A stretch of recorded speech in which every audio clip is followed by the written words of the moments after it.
Miami Heat head coach Erik Spoelstra.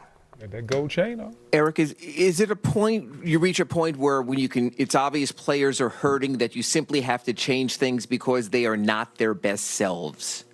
Kyle, Jimmy, others maybe who are dealing. No, look, we're not going to make any kind of deflection or any kind of excuse.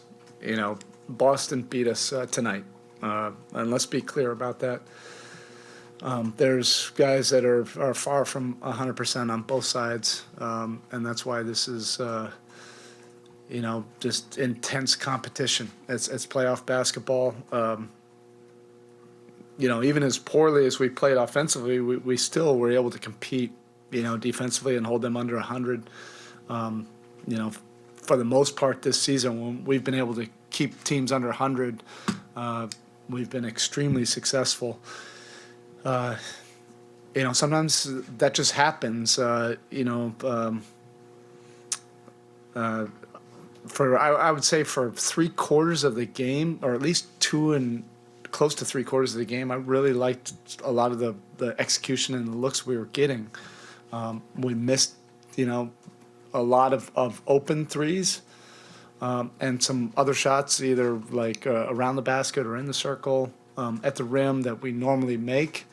And I thought we were staying the course, you know, throughout all the misses, and staying mentally, you know, tough, you know, through all those moments, and then, you know, at the end of the third, those last probably 3 or 4 minutes of the third, and then into the fourth, I think the consecutive missed shots, you know, open shots started to affect us, you know, on the other end, and we started to break down a little bit on the other end. But we just have to stay the course, you know, even as disappointing and as frustrating as this game, you know, can be. We get on to Boston and come together and just figure that one out, and come back here on the 29th. Against a really good Celtics defense that has so many good defenders and it's kind of sagging guys into the paint. How tough is it to find that fine line between not settling for the outside shot, but also not trying to force anything inside? I thought, like I said, I thought we did a pretty good job. I mean, I thought, you know, our ability to generate the looks that we're accustomed to getting was arguably, you know, maybe the best of the series. Through 2.5 quarters of it, and then just the consecutive misses of you know, open shots, I think affected us a little bit. You know, I'll have to see. You know, I think those open threes are the shots that we've made all year long. So that, you know, our guys are ignitable. You know, you just see it, 2 or 3 of those go. All of a sudden, our guys feel like that's 10 in a row. That can turn, you know, in a hurry.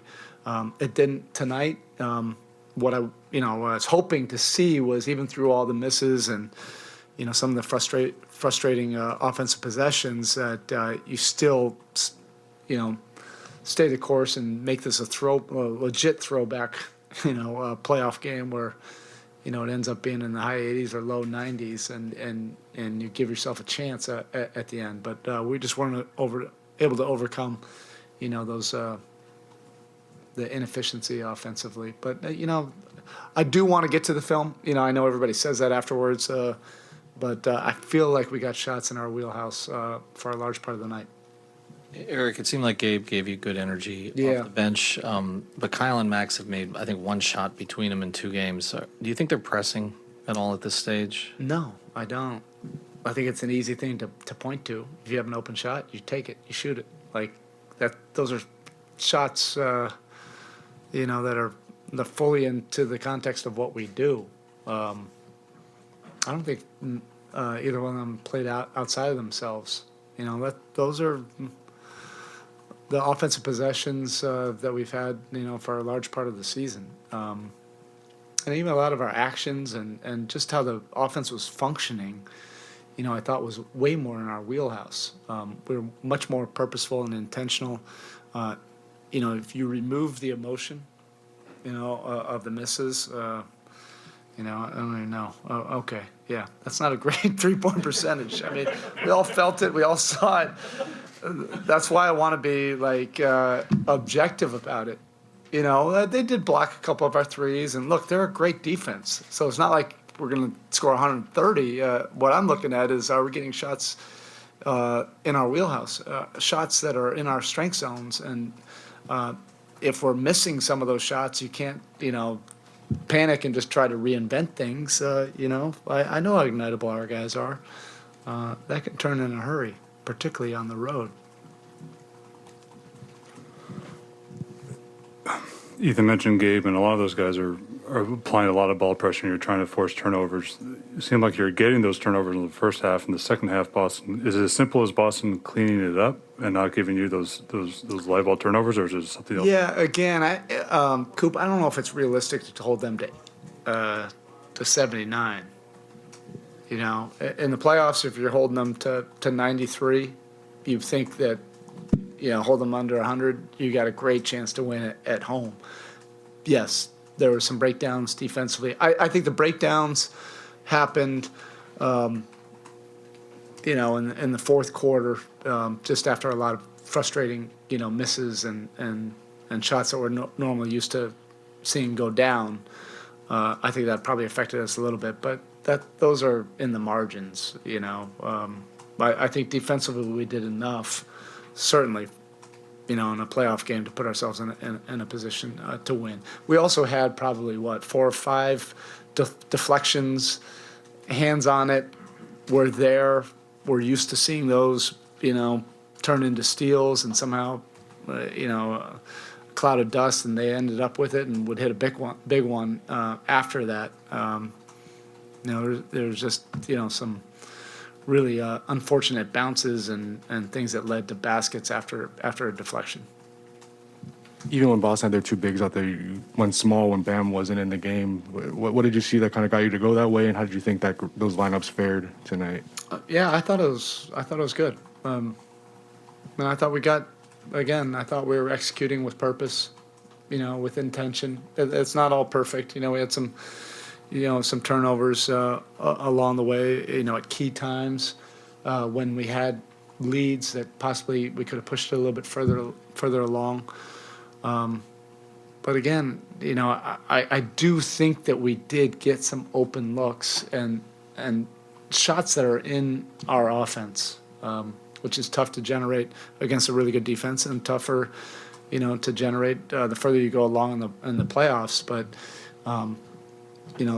open looks are things that we'll continue to build on. How's the locker room right now? This is the first time this group has been in this situation. Yeah, you gotta enjoy this. You do. Every time you're going to have, if you want to break through and punch a ticket to the finals, you're gonna have to do some ridiculously tough stuff. And getting on to Boston and figuring that out collectively, those are the emotions and those breakthroughs that you have that you remember the rest of your life, and bring this thing back on the 29th. That's all we talked about in there. Spo, you mentioned several times in the last few days at this stage in a series, everybody's dealing with something specific to Jimmy. How much do you think his knee issue is impacting the way he's been able to play in these last couple of games? We're not making excuses for anything. We're not deflecting anything. We're not making excuses for it. We lost the game today. We had a tough loss in Boston. We're still alive. We got an opportunity to play in front of a great crowd. And an opportunity, to make a memory that you'll remember for a long time. That's all we're thinking about right now. And we have the kind of warriors that are going to tape up, brace up, do whatever we got to do to get ready for the next one, and just embrace and enjoy that competition. Hey, Spo.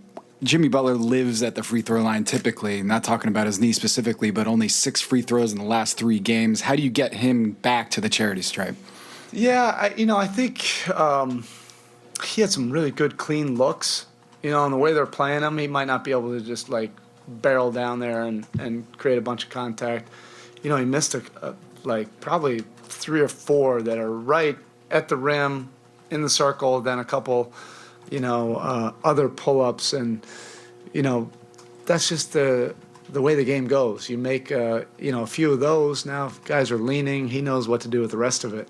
No, we're not making any excuses for any kind of health or anything like that.